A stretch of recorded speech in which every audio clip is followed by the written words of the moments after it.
I'm back. I am back. Homies, welcome back to Homeboy Hotline. This is your line for conversation, therapy, rap, culture, comedy, and just real life shit. And you are on with your friendly neighborhood homeboy, Trey. I'm back. Yes.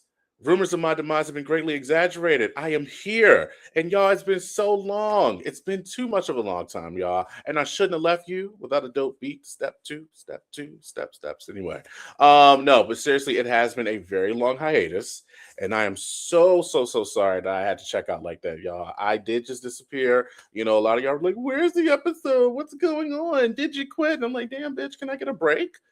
Why always got to be about a black man quitting? Can't we believe in our black men? What are we doing? What's going on? They said raise your hands if you're sure, and I'm sure I'm still here. Okay, so listen, I had to take some time and get myself together, and we're going to unpack all those things and more. But I'm just so excited. I'm just so excited. We have so much in store for y'all today and so much in store for what's to come in the coming month. But listen, our very special guest today, get ready for a very fun conversation. It could not be our first episode back without some fun, right? So lock in. This is going to be dropping Memorial Day weekend. So listen, it's raining all weekend. You ain't going nowhere. And if y'all going somewhere, play this while you're cleaning the house. Play this while you're laying down. Play this while you're doing something. You're on the couch with your homie, okay? Like you know me. All right. So listen, let's have some fun and let's get into some things. First of all, I hope that you all have been taking care of yourselves because my God, the last time it came to y'all, it was snow on the ground, and now I come back and it's fucking Ebola and hantavirus and every goddamn thing else up in the air. I don't know what the fuck is going on, but I am tired of living through historic moments. I really am. I'm really tired of it. And Trump is still in office. What the fuck are we doing? But it's okay. It's all right. It's all right. I'm gonna let it go. But look, you know what? We're going to just pivot and get right into this hiatus. I don't want to take too much longer because I know again the question has been on everyone's mind. Where have you been? And it's okay. Let's let's talk about it. Let's just talk about it. Let's just get into it. I don't want to waste too much more of your time. So I try not to combine both of my worlds on this podcast because I always got to remind people that, my views are my own. You know what I'm saying? I am who I am in one world, and in this world, I'm an active fool. I mean, active fool in both worlds, but I like to cut up and have a good time. But in all seriousness, you really do have to have a balance, right? And sometimes it's just very hard to walk that fine line. Sometimes you just can't avoid it. But I am a journalist, and as most of you already know, I'm the president of an affiliate chapter here in Baltimore of a national organization that advocates for Black journalists. And for several months here in Baltimore, we've been advocating for a coalition of journalists who were brave enough to come forward to share their concerns about their workplace and their management. Right? They allege mistreatment, racial inequities, unsanitary work conditions, and more. And just days after the last episode of Homeboy Hotline in February, our chapter, we hosted a very important town hall for those journalists and seeking answers and accountability. To make a longer story short, the last 6 months, excuse me, of my life has just been a fight about integrity and accountability for those journalists, finding all those things and more and making sure that they felt seen and protected. Um, you know, it's been very hard to be honest about how I've really been feeling about that. I kind of just glossed over it, but it's not something to really gloss over. Like I'm not out here being a freedom fighter, but certainly taking on the challenge of looking after a group of journalists who come to you and your chapter and say, "Hey, we need your help because we're tired. We are we're tired, we're upset, and we're not protected. We don't feel seen, we don't feel safe, we don't feel heard at all." And what that does to you is, it puts you in a space where, you already signed up for the job, as a leader, but it puts you in a space where, you know what, you got to drop everything else and get this done. And while I was able for the first few months to navigate all of those things and still get this podcast done and started, it was still a lot to make sure that, I had to, really make sure that I knew what I was doing. And after that town hall, it was really about keeping the pressure on that organization to make sure that they understood that Black journalists and journalists in general needed to be protected. And that if you're not going to treat journalists correctly, this is what's going to happen. So, again, I try not to blend both of those worlds, but I want you guys to understand that all of that, it took a it took a toll, I should say, on my energy, my creativity, and my will to do anything that wasn't about, that fight or caretaking or, being a good son and being a good brother, a good friend, a good mentor, all of those things. If it wasn't about that and that fight, then I wasn't doing anything. This podcast took a back burner to that, and that was the mistake I made. Because I had to remind myself that first episode, I told you guys, I have arrived, I have arrived, I have fucking arrived, right? And I can't sit here and say I have arrived and, not sit here and say I have arrived and not actually be on that, right? Be in my lane to create and be in my lane to, exist. That's what this podcast is all about. It's about me existing outside of everything else that I do. So I'm so excited to finally get back. The last 3 months alone have been a lot, but does not go unchecked that, this is still something that's I'm passionate about, something I still care very deeply about. And I'm so excited that I get to come back and work with you all and talk with y'all and be with y'all, y'all the homies. And we're here. You know what I'm saying? We're here. We are not going anywhere. And I love that for me. So, for everybody who has been supporting me and supporting this effort, checking on me, my mental health, and checking on these journalists and their mental health, I greatly appreciate you. We greatly appreciate you. And, that's my story. That's where I've been for the last few months. And you know what? I'm back. And as I just said, it's about remembering this lane of existence. This is the space that I wanted and created for myself because there was no lane for me and I had to finally carve that out. And I got to remember that as I continue to go on. Homeboy Hotline is mine. I am here. I start off the episode every episode.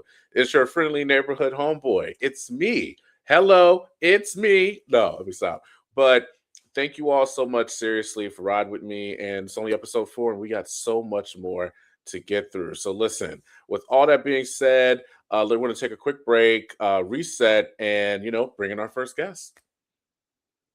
Homies, listen up. Summer is quickly approaching, and everyone is planning to be outside, catching a vibe, and enjoying the heat and creating new memories. But you need someone to capture those memories, and that's where Ocean Views Productions come in. OVP, which is run by Mirror Media Mogul, is your go to for photography and videography needs. Okay, does your event need coverage? You need a good photo shoot, you need some headshots. She is your girl. I need you to head over to mirrormediamogul.com and book her today and tell her we sent you. All right, and let's get back to the show. Welcome back to the show, y'all. Thank you guys so much for staying with us. I told y'all earlier we have a very, very, very special guest today. I'm excited for her to be joining us. Look, she's a great journalist, a great writer. She's tapped into the culture. I was like, if we're going to have a great first episode back, we got to have the best of the best. And listen, Baltimore's own Njera Perkins, a culture writer at HuffPost. Njera, how are you doing, girl? Welcome to the Hotline. Good. Thank you so much for having me. Absolutely, absolutely. You're giving Black Girl Magic, you're giving all the things right now, and I'm just thankful. Girl, Yes. stop, Jay. It, before we get into today's topic, Jared, I always start off when I have a guest. I always have them tell us a little bit about themselves and their journey. And we won't take too long on that, but just tell us a little bit about who you are, your background, and I already told everybody where you're from, but how did you become a culture writer for HuffPost? Yeah. So like you said, I'm born and raised in Baltimore. I went to Temple University, graduated from there in 2019. Go Owls. So yeah, writing for me, I've been calling myself a writer for almost a decade now, which sounds crazy. But it started like halfway through college. There was a girl on campus who had her own entertainment website. And I was just like scrolling on Twitter one day and just saw that she was looking for writers. And, I was like, I feel like I'm an okay writer. And I love pop culture. So I was like, let me just kind of try my hand because I was just looking for an outlet at that time Mhm. because I was in a completely different major. I was a kinesiology major because in my What? head, I was going to be a physical therapist. Don't know why. I just had that in my brain, but I just was not at that point in college. I was like, I'm not feeling my major anymore. Like, I just need like a change. So I just tried that out as like a hobby, but I very quickly learned that like I love that. I still haven't figured out how that was gonna like be a career for me, but I was like, let me like kind of take the steps to move in this direction. So I Mm-hmm. switched majors to communications. Mm-hmm. My concentration was public relations. So when I graduated, I went into that. Right after graduation, moved to New York, did a little quick internship. I got hired at another PR agency. And then at the same time, I got an offer to write full time for a company called Blavity. Specifically, they had like five different like publications. One of them was Afrotech. A Mm-hmm. friend had recommended that I like, reach out and put my resume in. I'm like, I've never written about tech, business, anything. I don't know why you would think I'm great at this, but sure. So I just was like, okay. And by some miracle, they were like, well, yeah, we'll hire you. So for a year straight, I was working two jobs. I was working in PR and I was writing on the side, still as a hobby. But after a year, I was like, I kind of like want to try this full time and just see where it takes me. I still don't know if this is going to be an actual career, but I like this. I freelanced for a little bit, and then one day I got a message on LinkedIn from a recruiter that was like, "Hey, we're looking to fill this assistant editor role at Pop Sugar. We think Mm-hmm. you're perfect for it." I'm like, "Me? Come Sure." on. Why not? Why not?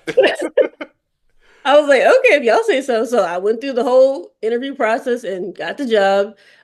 So yeah, that's kind of like really where things took off for me with journalism.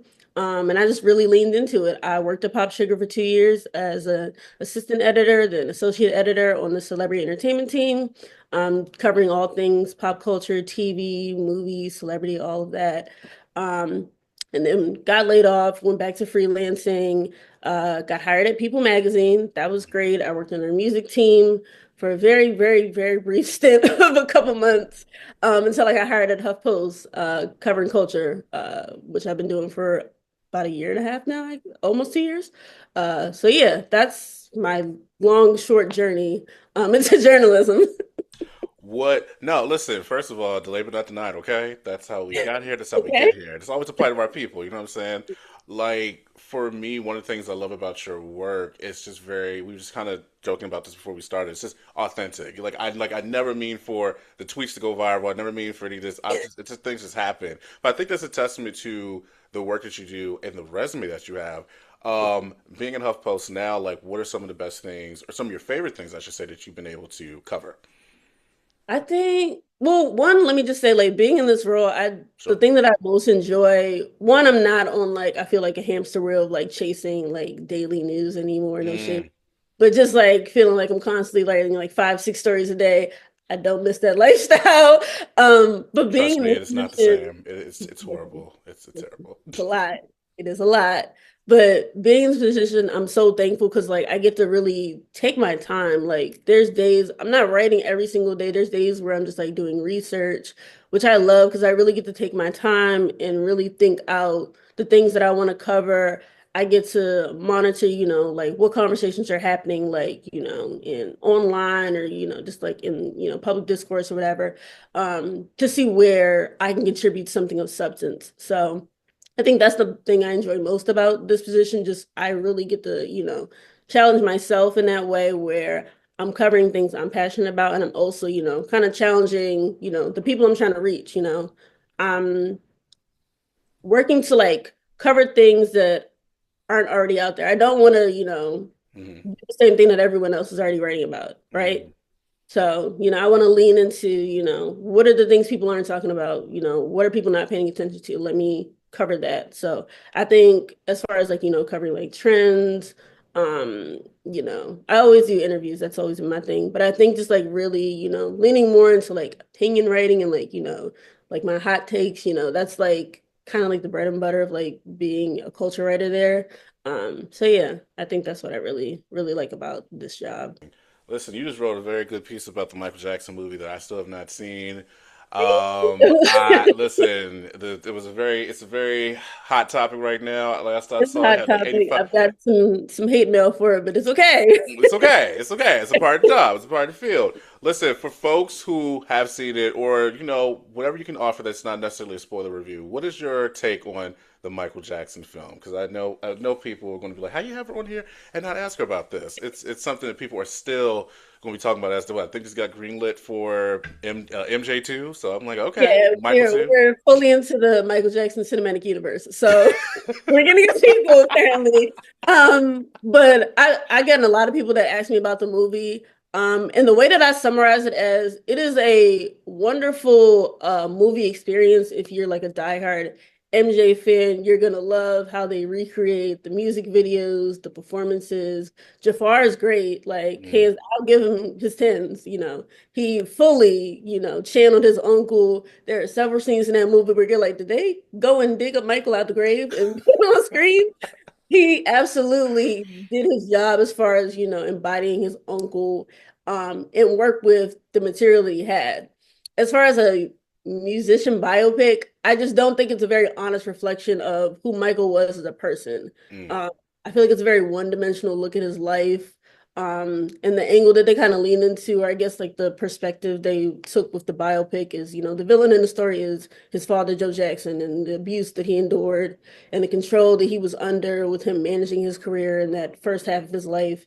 That's basically the gist of this movie, which I feel like is where it falls short. Mm. It's not very honest. It doesn't dig deep.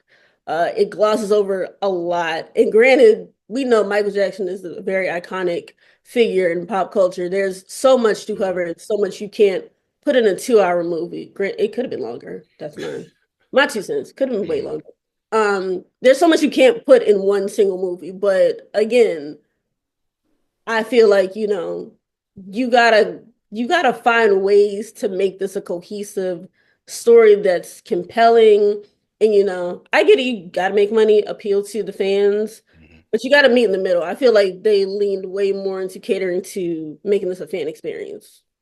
So if that's what you want out of the movie, by all means, go ahead and enjoy it. I've seen it 3 times. I don't hate the movie. I kind of just take it for what it is. And I'm just like, if I ignore all the things that, piss me off about the movie, I can, at least enjoy the performances in Jafar's performance. That's great. But yeah, Michael, it's not the greatest music biopic.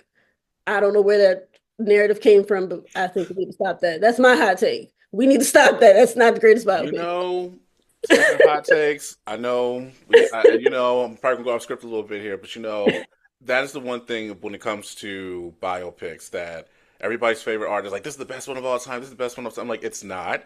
At least from what I've heard and I've seen. Like I said, I haven't seen it in full myself. I've seen certain parts and I'm like, okay, that seems interesting. I try my best not to comment on things I haven't seen, but I'm like to say that this is the best. I mean, for me. And I don't know how you feel about it, but I know, like, growing up, VH1 would always play the Jackson American Dream. VH1, Okay. BET, MTV, VH1 Classic, anything with Viacom, it had the Jackson 5. It had the Movie, Jackson 5 every every weekend. Thanksgiving, I know they used to play that. You know what I'm And saying? It was an event. Easter, Thanksgiving, Christmas, any holiday, you was to sit down for 10 hours and just watch the Jacksons. I mean, the bar that Angela Lawrence and the rest of the cast set, yeah. and kind of launched all these great careers of these young black folk. Terrence Howard was in the film. I can't forget my brother. The brother's name will play young Michael. Jason Jason Weaver. Weaver. Yes. Oh my God. Come on. Like, what I'm saying? It launched so many careers. And I'm like, for me, that set the bar so high for biopics. The Temptations movie, the New Edition story, Yep. from like 9 years ago. Like, what are some of your biopics that you're like, you know what? This is it for me. I think, well, I say this all the time. Ray is like top tier for me. I don't think Mm, anything is better than Ray. It's just cinematically, it's like amazing. mm, Story wise, I think, of course, it's a movie. They're going to embellish a little bit and, lean into different things. But I think the way that they crafted that story, highlighting like his addiction and how that played mm, into his music, his relationships with the people in his life, his wife, the women in his life, all of that. I feel like it was just a much better like reflection of him as a person, as an artist. It was wide ranging. Everybody in that film got to shine too. That was my other point about Michael. Everybody's like, it's a Michael Jackson biopic. I'm like, sure, but like nobody wants to like nobody's curious about the people in his life, like the relationships he had with his brothers. Like Mm. nobody cares. Like the fact that you watch the movie and can barely identify which brother is which is crazy. That's just my thing. But it's possible to do a biopic and you have supporting characters who aren't just background or extras. Like Ray is a perfect example of that. Another one I love, What's Love Got to Do with It? Angela Mm. Bassett. Amazing. How many of us thought Angela Bassett was Tina Turner until we were old But enough to know? listen, as a kid, I was like, that's not Tina Turner. What's When Tina when Turner they switched at doing? the end and show her Yes. career, I was like, oh, that's not. I You thought know that what was I'm her the whole time. saying? What's Tina Turner doing in A Killer and the Bee with Right. Ike Turner? What they doing? They teaching the Kiki Palmer how to spell. Okay. But yeah, Mhm. those like Ray and What's Love Got to Do with It, those are like my top two best biopics of all time. Like they just nailed it as like again, you need like you need the person to like sell it, a compelling portrayal of this person. But just also just like the entire movie is just gotta bring it together. So Mhm. those two I always go back to and I can never get tired of them. I know the songs, I know the dialogue, like never get sick of them.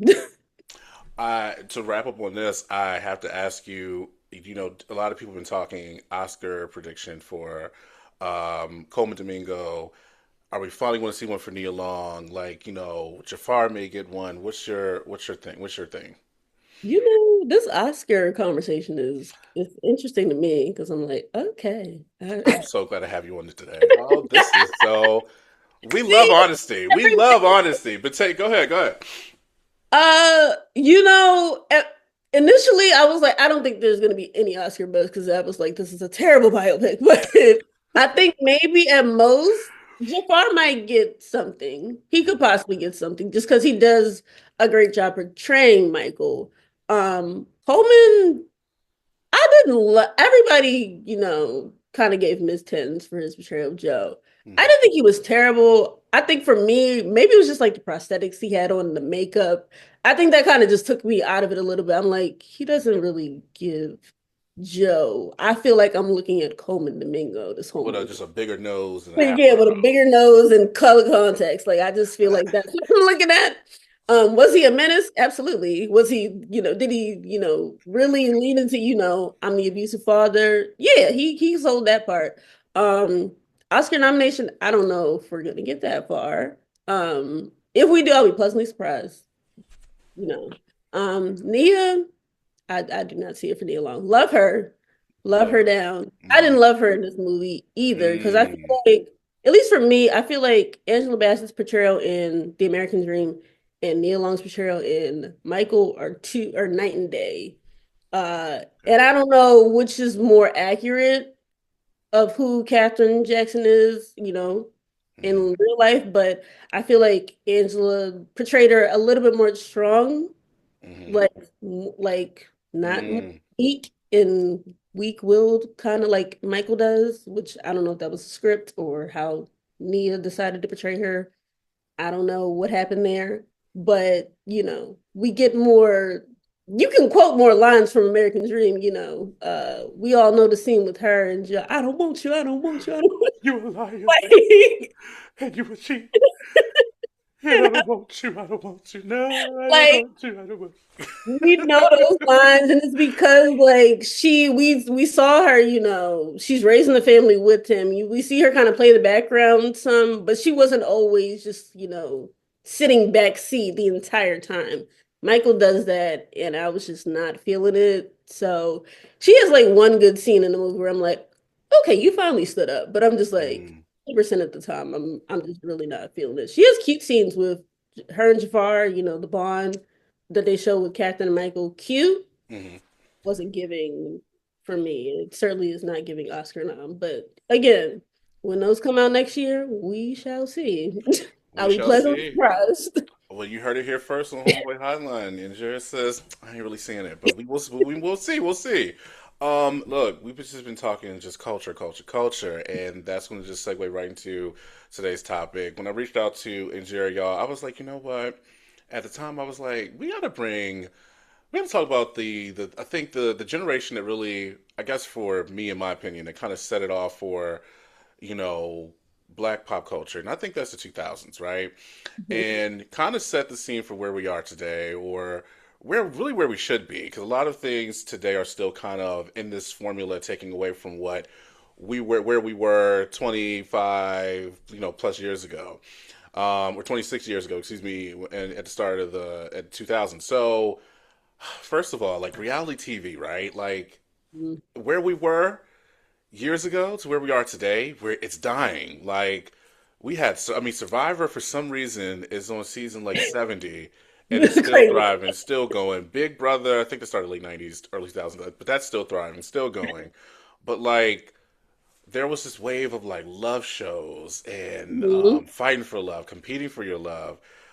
College was represented in shows like College Hill, etc. Then you just had your nonsense like, regular reality TV trash like Hell Date and all these other things that were Oh, just hell, like, it was yes, we going back into the vault. We going into the vault today. We're the gonna open it fault. up and we're going into the vault.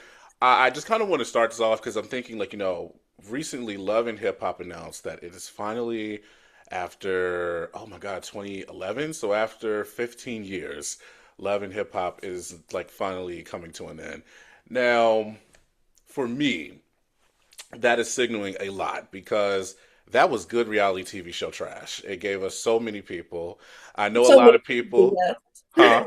So many people, yes. So many people. Like I was a fan of Love and Hip Hop when it first started. Of course, it gave us so many moments, and Chrissy and the Mole. No shade, no shade, Chrissy. Please don't. I don't send Jim after me. I'm not gonna tell you where I live, but like, it gave us Jocelyn Hernandez. It gave us Hey Maid. So many quotables, and it just BITHC or whatever, and in that order. Mama D and the Bam and all these other things, and now it's finally coming to an end. I think there's this idea of just like where reality TV is going. Jersey Shore, they're in their final season of their reboot. That's about to come to an end. Like, let's just start there. Mhm. What the hell? Like, is this it? Is this the end of reality TV as we know it? Like, are we finally Like, moving into the streaming and the Love Island or Love Is? I don't watch any of those. well, I feel like, yeah, for our era that we grew up on, it just might be the end. Like, Mm, yeah, like you said, Love and Hip Hop ending. Granted, it's been a very long time for those shows, being the whole franchise still being on the air. I kind of fell off a little while ago, like mm. when all like my favorites kind of left. Who are some of your favorites? Ooh, like from the Atlanta, like, when Mimi stopped being on the show, the Stevie J and, Jocelyn, of course, left a long time ago. But like, I don't know if Carly Red, like, I stopped watching a long time ago. I'm like, I Carly don't know. Red is still on. See, this She is even crazy. brought her daughter in, I think. I'm See, like Carly, what's the going on? show's been around long enough that they can do that now. Exactly. Like, my God. But Mm. yeah, like when some people just went off of the show, and then I think like they just completely abandoned New York because everybody from New York moved to Atlanta. Yeah, like Yandy's in Yeah, Atlanta, or everything. with Any moved down to Atlanta. McDC's. I don't know who in New York no more. Once Cardi left like a decade ago and blew up, like I'm like, we should have That was probably really the stopped. last good season of Love and Hip Hop New York. But Yeah. yeah, all the franchises at one point, like all of the franchises were hot. New York, Hmm. Atlanta, Hollywood. They had Miami. I was like, okay, we're getting somewhere. But yeah, the fact that like the entire franchise is coming to an end, it is a little sad because it's like, well, dang, like it gave us so many iconic moments in those Hmm. earlier seasons. Like to see where it started and kind of like it fizzled out in like these more recent seasons. Again, because like the iconic people that show gave us, they just kind of left, or they've been on that show for so long, they just kind of run out of stories. So Hmm. I don't know what we're watching anymore. But yeah, that era of Love and Hip Hop ending, Jersey Shore. I honestly didn't think that reboot was going to last as long as it did. Same. I thought I it was was gonna like, be a how one and many done. vacations y'all going on? But kudos. It's But that again, Jersey money, baby. That's what they got. Jersey Shore, iconic, iconic television, iconic trash reality TV. We loved it. When they brought the family vacation, I was like, okay, we get a little reunion with them. when they went on for, I don't even know how many seasons they got out of this, but I was like, when they got past like three, I was like, Yeah.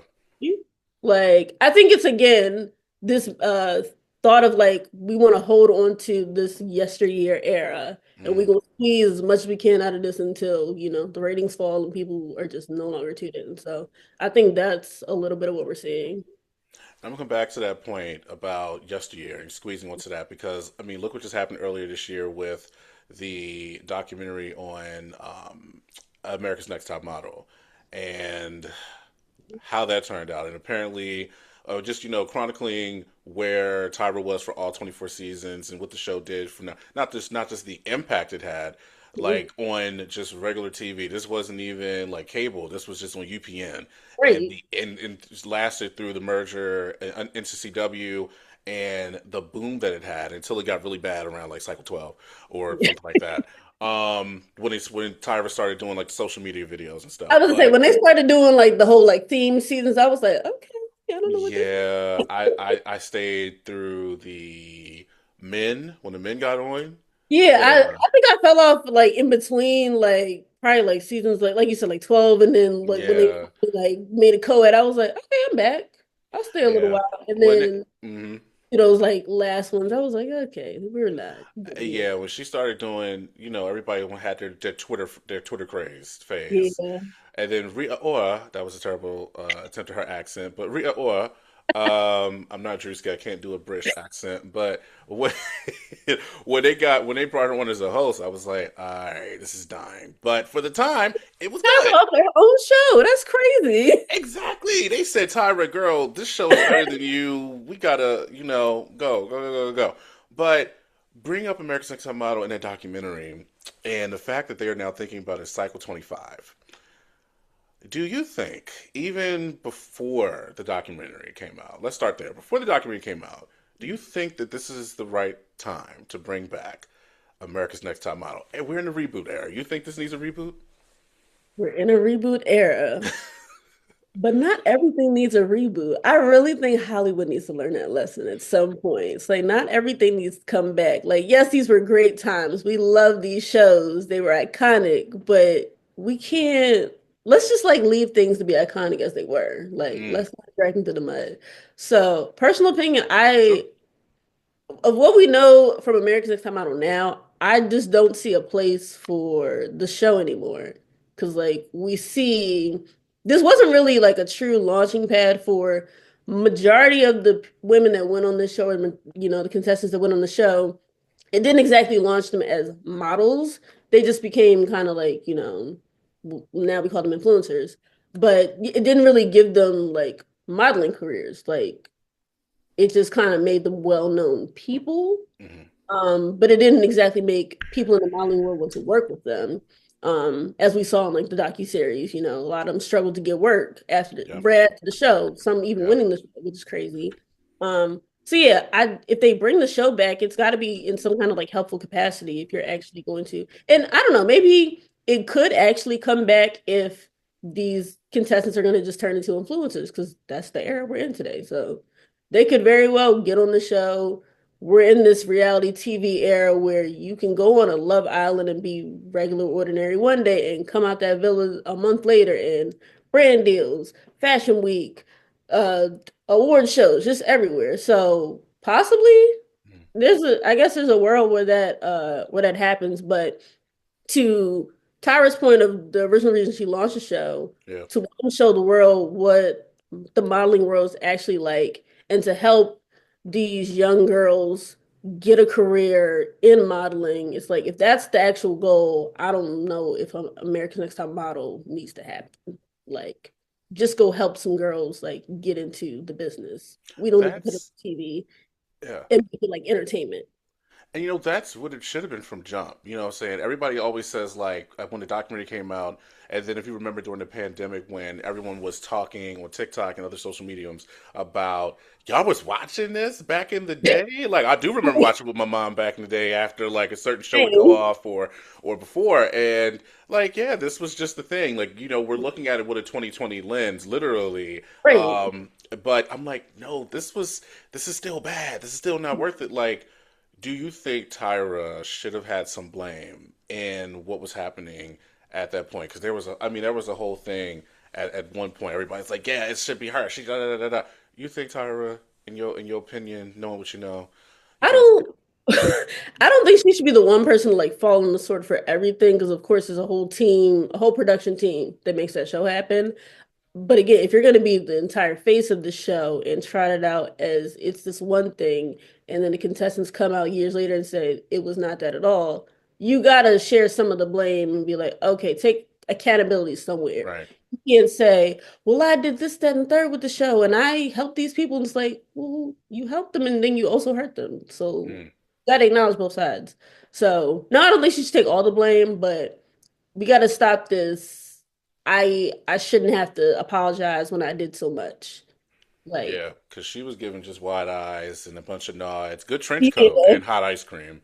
Let you know, like So that's we might bring this back for another cycle. It's like, girl, yeah. I was like, girl, you don't read the fucking room. It's okay. It's all right. It's all right. Also, switching, gears for a second in the 2000s, this boom of one of my favorite artists, and I wanted to make sure I had to touch on this because we're coming up on the 20th anniversary of one of the best sophomore albums, not the best, but one of the best.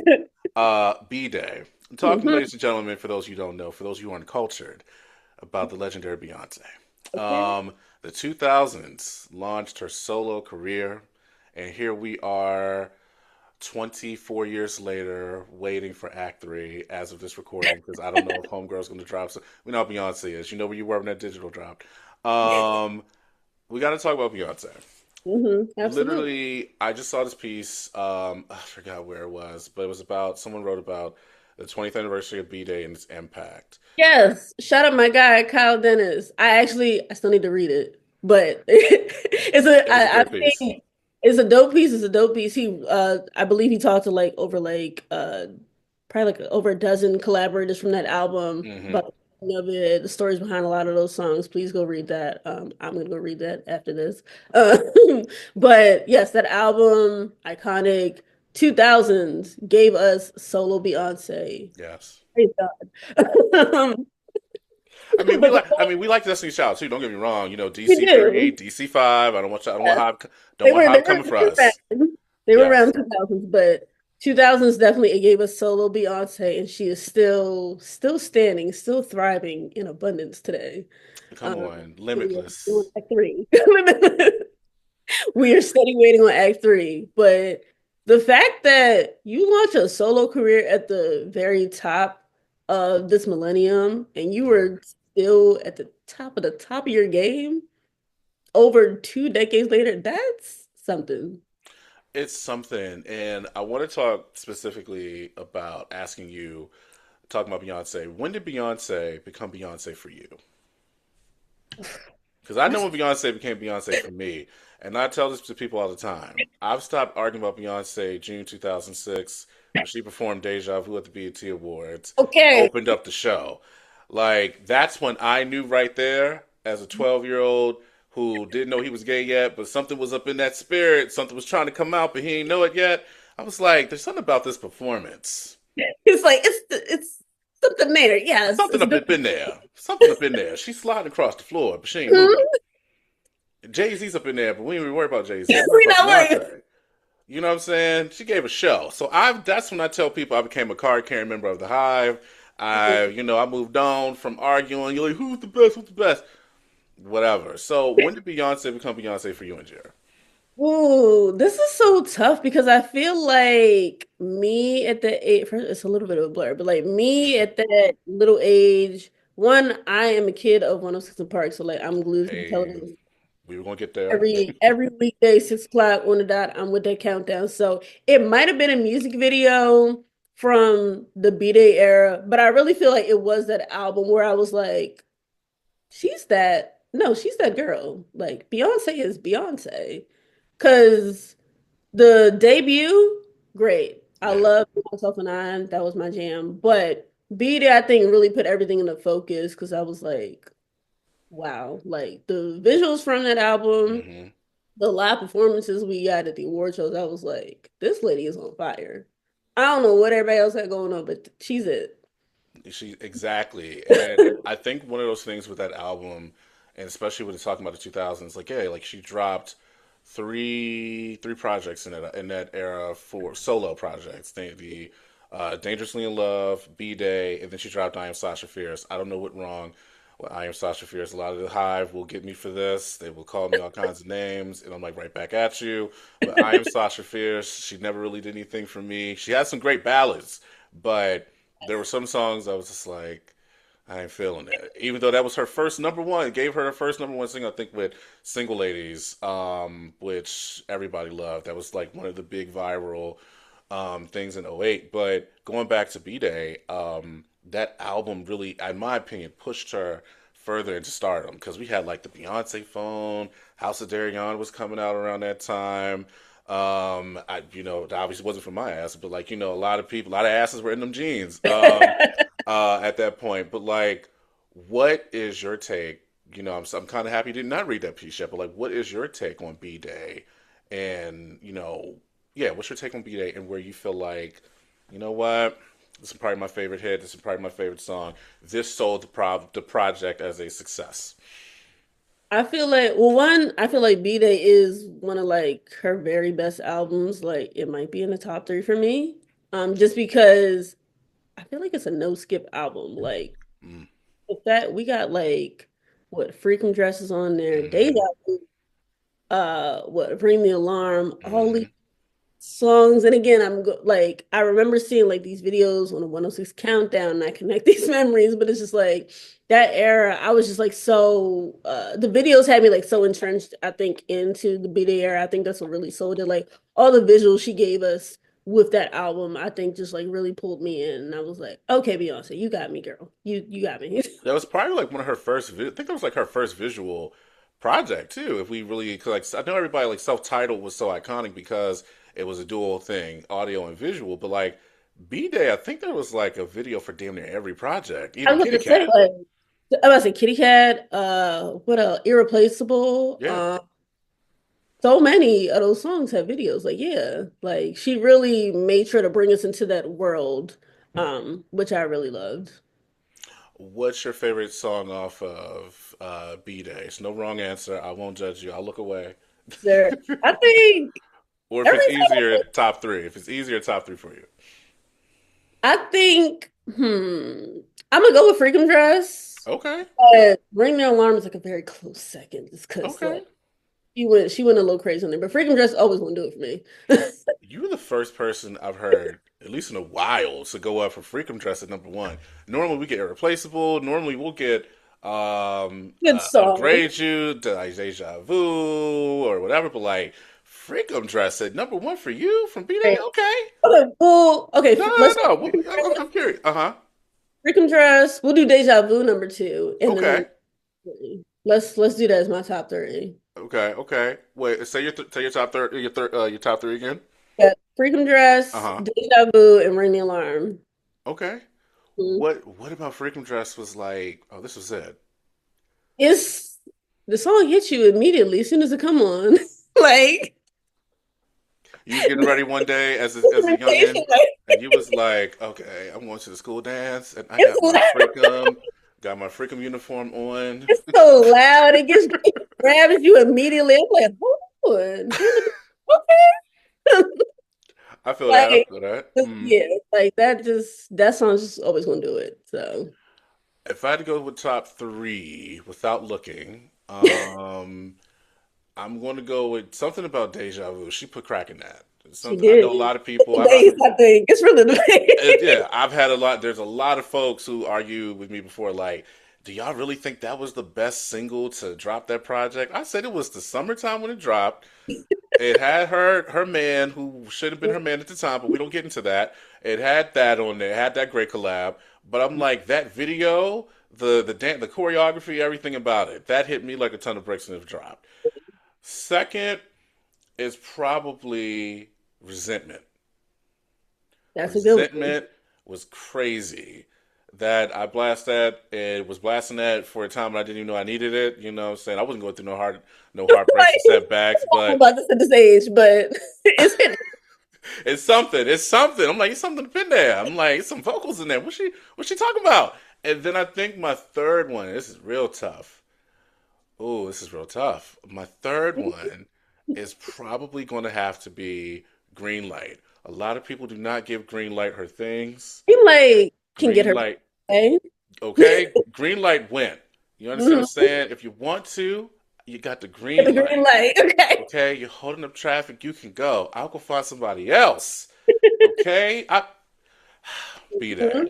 Mhm. I'm going to kind of get to this last part of the 2000 conversation, and I think, and it still kind of ties to everything we've been talking about. And you brought it up, 106 in Park, and that era of where we were, and just kind of talking about cancellation. So 106 in sports, unfortunately, got canceled on BET, which I'm never a fan of. Hardworking journalists and folks in the background, losing jobs. I know Cam Newton is going to be fine. I know his co-host is going to be fine, but like you know, I was excited when I heard that 106 something was coming Right. because again, to what you said earlier, we're holding on. Hollywood and the world is holding on to yesteryear, and there's some things we should let go. But there's some things it's like, yo, I would love for my mentees and younger folks, my godchildren, etc., to experience because we got to experience something after school. There was something for us every day. If it was Rap City, if you were into that, or if it was or TRL at the same time. 106 would come on after that. Then what? Access granted every now and again, or okay, or something for them 30 minutes until they threw in a BT movie and they said, all right, that's in the programming. Here's Baby Boy. It was like, thank you, Jody. But like that era was so undefeated when it came to giving us pushing out music artists and giving us such great content, so many great moments. That's missing today. It is. And Do I you? think Mm-hmm. the big thing that made 106 work is that's back when cable, everybody had cable back then. Like we were It was watching affordable. all at the same time. Yeah, we were all watching the show at the same time, like clockwork every day. We don't have that anymore because we have what streaming services. Like we can watch whatever we want at any time. Like there's no communal watching in that sense anymore. And there's no big platform bringing all the stars to like one stage. You've got everybody going to podcasts and streamers, Mm-hmm. all different places now. We just don't have that one space where it's like if I'm promoting a album, promoting a TV show, movie coming out, I got to go to 106. We just don't have that space anymore, Right. which is unfortunate because it's like, again, like you said, I would love for this generation, future generations to experience something like that because that was like our music discovery. That was like our star discovery. Like, Yeah. I remember what it was the episode, like they brought the kids from The Wire on there. Like, that's Yes, crazy. I remember watching it. It's crazy. I remember watching that live. Like, Like that was like I was like, yo, the wire's really like blowing up. Being from here, you go around the city or you go wherever, you'll see the wire trailers out or whatever, but like it's on they on 106 in Park now? They doing interviews? Like what? expose us to so much, and we just don't have a platform, one single platform to do it for us, at least in Black culture anymore, which is unfortunate. But yeah, 106 defined so much. The countdown is iconic. The hosts that came through there, those are the people that we look to. Those were like our influencers back in the day. Yeah. Like the hosts, the VJs, we loved them. Yeah, that was a time, man. Oh, the VJs. You just unlocked something. Like VJs. No, they were a thing. I mean, Lala at one point, everybody knows Lala as old girl from oh my God, from Power or The Shy, the actress. Huh? Which is crazy because like they don't even know. Like she used to what? Didn't Lala used to host like the spring breaks Yes, back in the MTV day? Spring Break, Uh-huh. in between anything with MTV, like she was like, our Amanda Lewis, you know what I'm saying? A little bit, you know what I'm saying? Like, yo, who's this young girl? Who's this? Like, Lala was pretty. She had the looks. And she had the skill to back it up. It wasn't That like she just relied on it's like, oh, I got, da, da, da. Like, no, she could back up everything that she did. She was, you got served. Like, she was a familiar face for us in our generation, for us coming up. And all that is lost. Do you ever think, even with streaming, that we'll get something like that, or should we even have a platform like that? we should. it's just so hard now. Everybody has a platform. Mm, Everybody's got a show. Everybody's a streamer. Like it's so much saturation in the space now where mm. everybody feels like they can, occupy that space. That kind of even lends itself to the conversation that always kind of like pops up on socials where it's like these influencers who are on the red carpets doing these, hosting gigs or, doing the work of journalists. It's like we're conflating the things now. It's so hard when everybody feels like they can just do these jobs. And it's like, no, like back in the day, you needed the credentials, you needed the skills. Like these people worked at it and they like worked their way up to those points. Like a Big Tigger, Yeah. Terrence, all those people. Uh, yeah, we don't have those dedicated people anymore because it's again so many. So many. And damn, I miss those days. Like, we didn't see, at least I didn't see a lot of representation growing up with journalists. Like, I always knew I wanted to do something. I mean, up until maybe high school, I just wanted to be a teacher or a lawyer or something. Like, I wanted the usual things. But then by the time I hit 14, I was like, journalism is what I want to do. But I'm like, there's no real, like, hot examples of journalism. Like, at least it's just journalism that I wanted to do, right? And, I think when you see things, and even other movies in the 2000s, like Brown Sugar is one of my favorite movies. And Sanaa Lathan's character, Sydney, who, was an editor, was a writer, how you looked at her, Flex Alexander, One on One, sports broadcaster, shout out to One on One. And so many other things. Like, there wasn't a lot of representation, but when there was, in journalism, black folks in journalism and writing, greatly appreciated it. I feel like we need to kind of bring some of that back too, as well. Like, give us a little more variety in how these roles are playing. Everybody, like you said, is an influencer, even in the movies and the shows and space. I'm like, damn, what happened to like, the Khadijas of the Right. world, being represented, or, oh, this is probably a terrible example, but the Harpers of the world, Harper Stewarts of the world, who are writers of the best man. We need some of that. Writer. I'm gonna throw a Man, wild. Huh? Say it again. terrible man, but still a good writer. A terrible man, still good writer. Because I mean, unfinished business. I still want to read that. I need to. But I was going to throw a wild card out there. Lisa Ray's Diana from Players Club. She did all that to become a journalist. A lot of people forget. He forgets that. That's so crazy. A lot of people forget. Diana went through a lot to become a local news reporter, and local news is important. So we need that representation back in in our spaces. And to wrap it back to the 2000s, like I would, and just where we are today, I would just really love, like we were saying, like there's a platform, but everything's so oversaturated. Everybody has a podcast. Please listen to this one. But like we need like something with more substance, and that's I think the thing that is missing so much in today's culture because there's so much saturation. Like everybody's just going on one thing. I guess the Breakfast Club would be that, but Yeah, it's I still around. People still, it's still kind of like on a circuit. Like when people are promoting, they're like making a point to still go to, the Breakfast Club. It's just, that crew, Angela Yee, Envy and Charlemagne, mm, back when it was I feel like mid 2010s. That yeah. was like the era, but yeah, it's not the same anymore, Yeah, unfortunately. it's not. When I graduated from college, I was like, yeah, that's probably That's it. that's it. I mean, shout out to Just Hilarious, Baltimore's own. We do love that she is thriving on there, but I ain't really got nothing else to give to that unless my favorite artist is on there because everybody Yeah, still, all these politicians and all these folks still think that this is the way into black culture, and I'm like, it's not. We need it's more. not. Yeah. Oh my goodness. Well, Njera, this has been a great conversation. I This has love been this. really It's great. fun. And Jared, thank you so much for tapping in with us and joining the hotline. We greatly appreciate you. Tell everybody where they can follow you and where they can find your work. Y'all can find me on all socials at iamnjera. Wait, IAMNJERA. Lord, it's Friday. You can find me on all socials there. You can find my work at huffpost.com.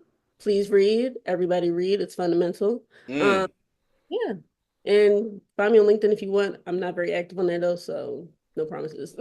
She said, please do not hit me up for a job. She said, I don't have it. She said, I know the industry is bad. She said, I'm trying to, y'all. Please give me a break. Give me space. All right, Njera, thank you so much. Y'all, please stay tuned. We will be back and wrap up the rest of this episode. Stay tuned.